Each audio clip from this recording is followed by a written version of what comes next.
Guys, hello.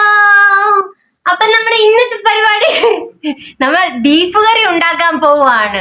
എങ്ങനെ അല്ലപ്പോ വിടായി 50 ഗ്രാമേ ഉള്ളല്ലോ. 2 കിലോയുടെ ബീഫാണ് ഞങ്ങൾ വാങ്ങിച്ചത്. ബട്ട് എന്റെ സ്നേഹനിധിയായ അമ്മ എനിക്ക് 50 ഗ്രാമേ തന്നുള്ളൂ. അതെന്ന് വെച്ചാൽ ആദ്യം ഞാനൊരു സ്പെഷ്യൽ ബീഫ് കറിയാണ് ഉണ്ടാക്കുന്നത്. അപ്പൊ അതിന് കുറച്ച് ഇൻഗ്രീഡിയൻസ് മതി.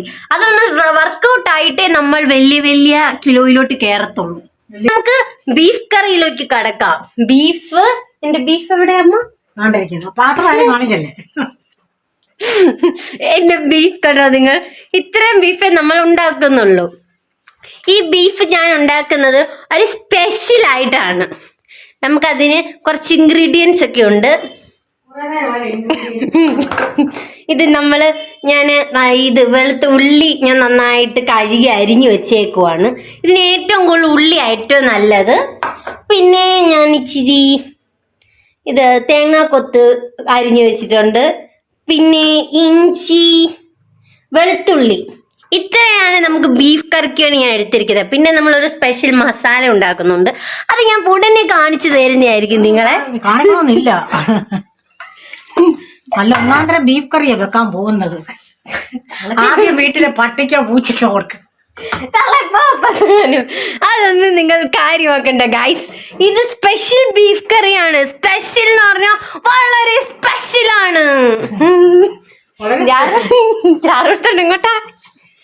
ഇത് അമ്മയ്ക്കും വീട്ടുകാർക്കും ഉള്ള ബീഫ് കറിയാണ്.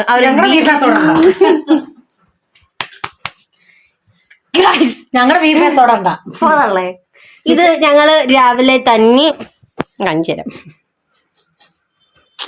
കണ്ടല്ലോ, നമ്മള് കൂർക്ക ഞാൻ രാവിലെ കൊട്ടി അലക്കി അരിഞ്ഞു വെച്ചിട്ട് അമ്മ എന്റെ കറി വെച്ച് വെച്ചിട്ടുണ്ട്. ഞാൻ പൊളിച്ചു വെച്ച് എന്റെ കൈ മുഴുവൻ കറയായി.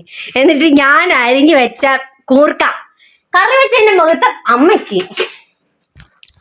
ഗായ്സ്, നമ്മൾ കുറച്ച് കഴിഞ്ഞ തന്നെ നമ്മുടെ 50 ഗ്രാം ബീഫ് കറി വെക്കാൻ പോകാം. ആറ്റിക്കാതുള്ള ഞാൻ എങ്ങനെയെങ്കിലും ഒന്ന് പച്ച പിടിച്ചോട്ടെ. ഗായ്സ്, ഇതാണ് നമ്മുടെ ബീഫ്. നമ്മൾ ഒരു ദിവസം അളവെടുത്ത് വെക്ക്. 50 ഗ്രാം ഉണ്ടോ? നോ, 50 ഗ്രാം ഇല്ല ഗായ്സ്. ശരിക്കും പറഞ്ഞു ഇത് ഇച്ചിരിയേ ഉള്ളൂ. ഇത് നമുക്ക് ഒരാളെ സംബന്ധിച്ചിടത്തോളം ഇത് 2 നേരം ഒരു നേരത്തോലും തിന്നാനില്ല. ബട്ട് എന്നെ സംബന്ധിച്ച് ഞാനിത് 2 നേരം തിന്നും ഗായ്സ്.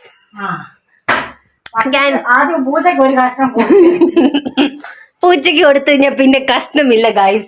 അതുകൊണ്ട് ഞാൻ എല്ലാം പരീക്ഷിക്കുന്നത് എന്റെ അപ്പനെയാണ്.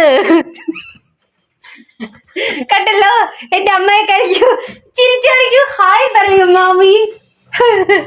Hello guys, ഫുഡല്ലേ? പിന്നല്ലെന്നോ അപ്പുറത്തെ കാര്യം. ഹലോ ഗായ്സ്, ഞങ്ങൾ ഇന്ന് ബീഫ് കറി ഉണ്ടാക്കും. അടിപൊളിയായിട്ടായിരിക്കും ഉണ്ടാക്കാൻ പോകുന്നത്. ഞാൻ ഈയിടെ മിക്സഡ് ഫ്രൈഡ് റൈസ് ഒക്കെ ഉണ്ടാക്കിയായിരുന്നു. സ്പെഷ്യൽ ചിക്കൻ കറി ഉണ്ടാക്കിയായിരുന്നു.